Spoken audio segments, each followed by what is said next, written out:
नमस्कार दोस्तों, आयुर्वेद भास्कर में आपका स्वागत है। दोस्तों, आज एक ऐसी औषधि के बारे में हम आपको बताएंगे जिसका आयुर्वेद में बहुत ही ज़्यादा वर्णन है। अपने आप ही उगने वाले इस औषधि के बहुत ही ज़्यादा फायदे आयुर्वेद में बताए गए हैं। आमतौर पर आपके घरों के आसपास जो खाली ज़मीन पड़ी होती है या सड़क के किनारे जब आप जाते हैं तो सड़क के किनारे पे आपको ये औषधि देखने को मिल जाती है। लेकिन क्या होता है कि ज़्यादातर लोग इसको अपने घर के आसपास से उखाड़ कर फेंक देते हैं, क्योंकि ये दिखने में एक झाड़ी की तरह लगता है और इस पर छोटे छोटे कांटे होते हैं। और जब आप उस पौधे के आसपास से गुजरते हो तो ये छोटे छोटे कांटे आपके कपड़ों पर चिपक जाते हैं। और यही कारण है कि बहुत सारे लोग इसको अपने घर के आसपास उगने नहीं देते। दोस्तों, ये वो पौधा है जिसका नाम है अपमार्ग।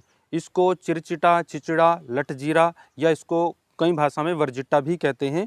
और ये आपकी सिर से लेकर पैर तक की कई ऐसी बीमारियां हैं जिसमें ये काम आता है। दोस्तों, आपके बालों का झड़ना, चेहरे पर फोड़े, फुंसी, कील मुहासे, कान में दर्द हो, दांत में दर्द हो, त्वचा की गांठ हो और यहाँ तक कि स्त्री की कई ऐसी प्रॉब्लम्स होती हैं जिनमें ये पौधा काम आता है। और जिन लोगों को इस पौधे के बारे में पता होता है वो इसको उखाड़ कर अपने घर लेकर जाते हैं और उसको लगा लेते हैं। लेकिन जिन लोगों को इसके औषधीय गुणों के बारे में नहीं पता है वो इसको उखाड़ कर फेंक देते हैं। तो दोस्तों, आज इस वीडियो में हम आपको इस पौधे के औषधीय गुणों के बारे में बताएंगे, उसके यूजेस बताएंगे।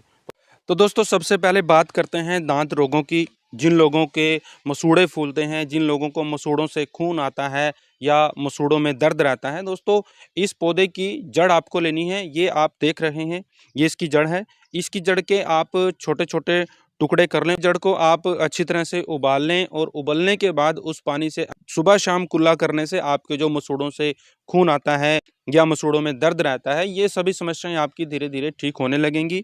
और इसके अलावा अगर दोस्तों आपके दांतों में ठंडा गर्म लगता है, दांतों में पीड़ा है, इन्फेक्शन है, तो उसके लिए आप इस पौधे का तना ले लीजिए।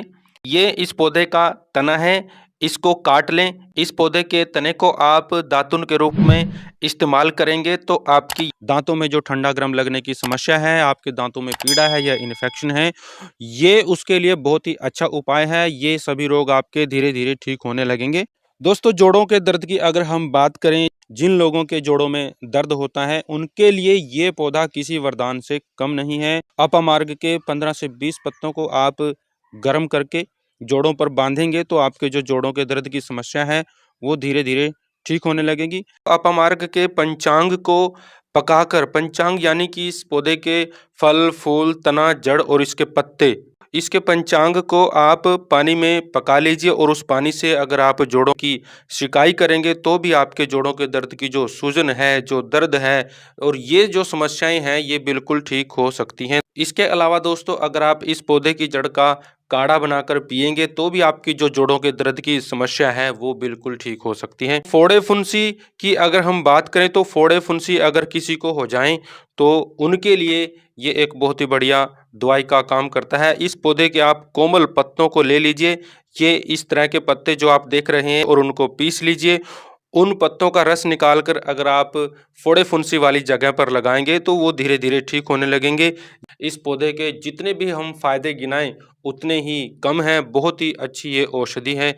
इसके अलावा दोस्तों, खांसी की अगर हम बात करें तो पुरानी से पुरानी खांसी अगर किसी को हो तो इसकी जड़ को आप ले लीजिए और इसकी जड़ को आप सुखा लीजिए। इसकी सूखी हुई जड़ की आपको राख बनानी है तो आप उसमें थोड़ा सा शहद और थोड़ी सी काली मिर्च डालकर अगर आप उसको रोगी को खिलाएंगे, रोगी को चटाएंगे तो आपकी जो सूखी खांसी है या आपकी बलगम वाली खांसी है उसमें आपको बहुत ही ज़्यादा फायदा देखने को मिलेगा। इस पौधे का सबसे बड़ा जो फायदा है वो है दोस्तों त्वचा की गांठ। बहुत सारे लोग ऐसे होते हैं जिनको त्वचा की गांठ हो जाती है। त्वचा की गांठ को, चमड़ी की गांठ को ये पौधा बिल्कुल बर्फ की तरह पिघला देता है। इसके लिए दोस्तों आप 20 ग्राम ताजे पत्ते और 10 ग्राम जो हरी दूब घास होती है उसको मिलाकर 100 ml पानी में मिलाकर उसको उबाल कर छान लें। उसको गाय के दूध में मिश्री मिलाकर सुबह शाम 10 दिन तक पिलाने से त्वचा की जो गांठ होती है उसमें आपको चमत्कारिक तरीके से परिणाम देखने को मिल सकता है। दोस्तों, अगर आप इतना नहीं कर सकते हैं तो इसके आप पत्ते ले लीजिए और उनको पीस लीजिए। पीसने के बाद दोस्तों उस पेस्ट का आप उस गांठ के ऊपर लेप करिए। पहली ही बार में आपको बहुत ही ज़्यादा आराम देखने को मिल सकता है। दोस्तों अगर किसी को कान दर्द हो जाए, कान के दर्द के लिए आप इसके पत्तों को तिल के तेल में पकाइए। जब पत्ते जल जाएं और सिर्फ तेल बाकी रह जाए तो उन पत्तों को आप निकाल दीजिए। इस तिल के तेल को आप कान में 2-2 बूंद करके डालिए। आपकी जो कान की दर्द की समस्या है बहुत ही ज़्यादा उसमें आराम देखने को मिल सकता है। तो दोस्तों ये थी एक जड़ी जिसके आयुर्वेदिक घरेलू उपयोग हमने आपको बताए।